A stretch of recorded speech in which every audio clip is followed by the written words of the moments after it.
नमस्कार दोस्तों, स्वागत है आप सभी का आपके अपने YouTube चैनल हिंदी एकेडमी में। आज की वीडियो बहुत ज़्यादा खास होने वाली है। हम लोग हल कर रहे थे 2014 का प्रश्न पत्र DT+B का पीजीटी और आज इस प्रश्न पत्र का आखिरी दिन होगा हमारा। 100 प्रश्न आज हमारे कंप्लीट हो जाएंगे।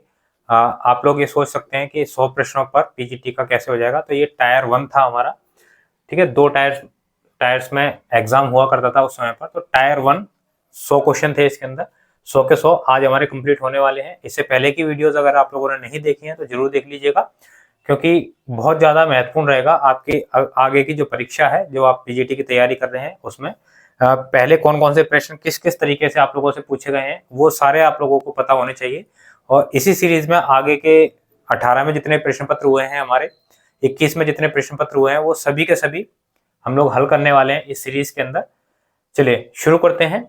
आज का हमारा पहला क्वेश्चन और इस सीरीज का 91 प्रश्न है 2014 का। साहित्य अकादमी पुरस्कार प्राप्त कृष्णा सोबती की कृति है। देखिए क्वेश्चन को थोड़ा सा घुमा दिया इसमें, सीधा सीधा नहीं पूछा क्या है, साहित्य अकादमी पुरस्कार प्राप्त कृष्णा सोबती की कृति है। जबकि सीधा सीधा पूछा जा सकता था कि कृष्णा सोबती की कौन सी रचना पर उनको साहित्य अकादमी पुरस्कार मिला था। ठीक है, तो पहला है समय सरगम, मित्रों मरजानी और जिंदगी नामा, और चौथा है सूरजमुखी अंधेरे के। तो कौन सी कृति के लिए मिला था उनको साहित्य अकादमी पुरस्कार? जिंदगी नामा के लिए मिला था। ठीक है, जिंदगी नामा के लिए मिला था और ये 1980 में, ठीक है, इनका एक उपन्यास है ये जिंदगी नामा, 1980 में इनको मिला था साहित्य अकादमी। अगला प्रश्न हमारा, चंद्रकांता जी के उपन्यास कथा सतीसर में कौन सा सम्मान मिला था? तो चंद्रकांता जी का जो उपन्यास था कथा सतीसर, उसको कौन सा सम्मान प्राप्त हुआ था? व्यास सम्मान मिला था, ज्ञानपीठ, साहित्य अकादमी या फिर यश भारती। तो इसके लिए मिला था इनको व्यास सम्मान 2005 के अंदर। ठीक है, व्यास सम्मान मिला था इनको 2005 में। अगला क्वेश्चन है, सन 2006 को किस कवि की जन्मशती आती है? तो निराला जी, अग्गे, जयशंकर प्रसाद या फिर महादेवी वर्मा। उत्तर क्या होगा हमारा? ऑप्शन डी, महादेवी वर्मा इसका सही उत्तर हो जाएगा। इनका जन्म 1906 में हुआ था।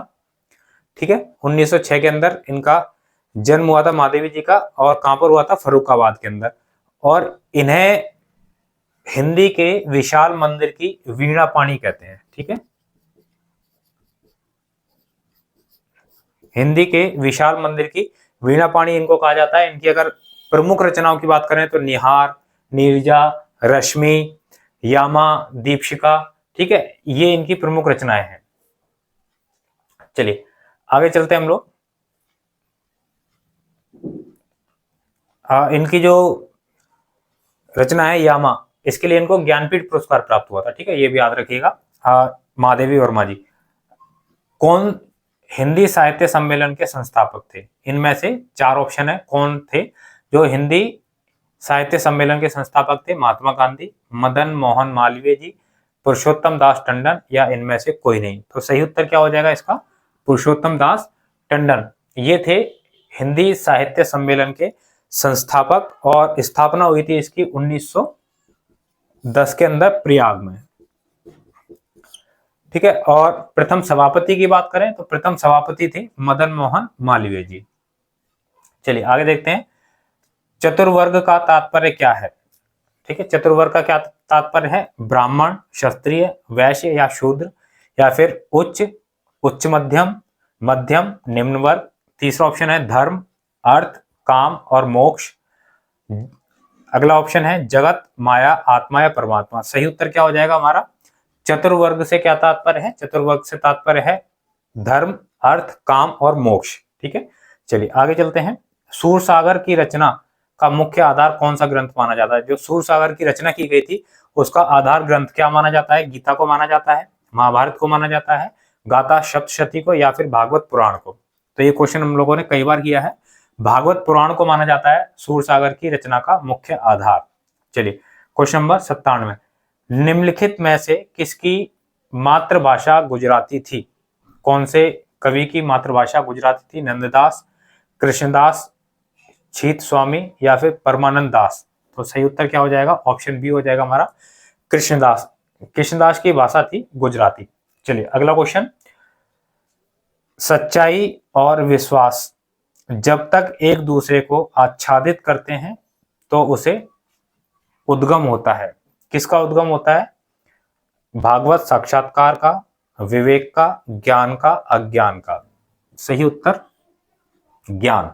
सच्चाई और विश्वास जब तक एक दूसरे को आच्छादित करते हैं तो उससे किस चीज का उद्गम होता है? ज्ञान का उद्गम होता है। चलिए अगला प्रश्न देखते हैं। विगत अनुभवों पर आधारित होकर भविष्य का दिशा दर्शन देने वाला, विगत अनुभवों पर आधारित होकर भविष्य का दिशा दर्शन देने वाला क्या कहलाता है? भविष्यवाणी करना है, अंदाजा लगाना है, सच्चाई से मुंह मोड़ना है, या फिर आपे से बाहर होना है। तो ऑप्शन क्या हो जाएगा? भविष्यवाणी करना। ठीक है, भविष्यवाणी करना क्या होता है? विगत वर्षों पर आधारित होकर भविष्य का दिशा दर्शन देने वाला, वो होता है भविष्यवाणी करना। चलिए आज की क्लास का आखिरी प्रश्न हमारा, और इस प्रश्न पत्र का भी आखिरी प्रश्न, किसी भी विषय पर एक तत्कालीन व्याख्यान जिसके प्रमाणीकरण ना हो उसे क्या कहते हैं? ठीक है, किसी भी विषय का एक तत्कालीन व्याख्यान और उसका प्रमाणीकरण ना हो तो उसको क्या कहते हैं? अवैज्ञानिकता कहते हैं, कल्पना कहते हैं, सैद्धांतिकता कहते हैं, या फिर अप्रामाणिकता कहेंगे। तो क्या कहेंगे उसको? ऑप्शन बी, उसे कहेंगे कल्पना।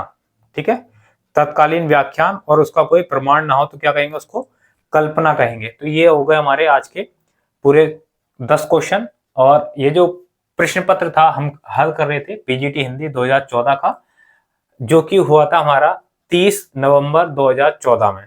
ठीक है, इसके सभी प्रश्न हम लोग कर चुके हैं, और इसके बाद हम लोग शुरू करेंगे 2018 में जितने प्रश्न पत्र हुए हैं, हमारे जितने भी पेपर हुए हैं, चाहे वो मेल हो फीमेल हो, और अलग अलग शिफ्ट वाइज जितने भी हुए हैं, सभी को हम लोग हल करने का यहाँ पे प्रयास करेंगे। अगर आप लोगों को इन प्रश्न पत्रों से थोड़ा बहुत भी कोई फायदा हो रहा है तो ये वीडियोस आप लोग अपने दोस्तों तक शेयर कर सकते हैं, जो भी तैयारी कर रहे हैं पीजीटी हिंदी की DSSB के लिए। वीडियो पसंद आती है वीडियो को लाइक करें, नए आए हैं चैनल पर, चैनल को सब्सक्राइब कर लीजिए, बेल आइकन हिट कर लीजिए, ताकि आने वाली वीडियोस की अपडेट्स आप लोगों को समय पर मिलती रहे। तब तक के लिए आप सभी साथियों का बहुत बहुत धन्यवाद।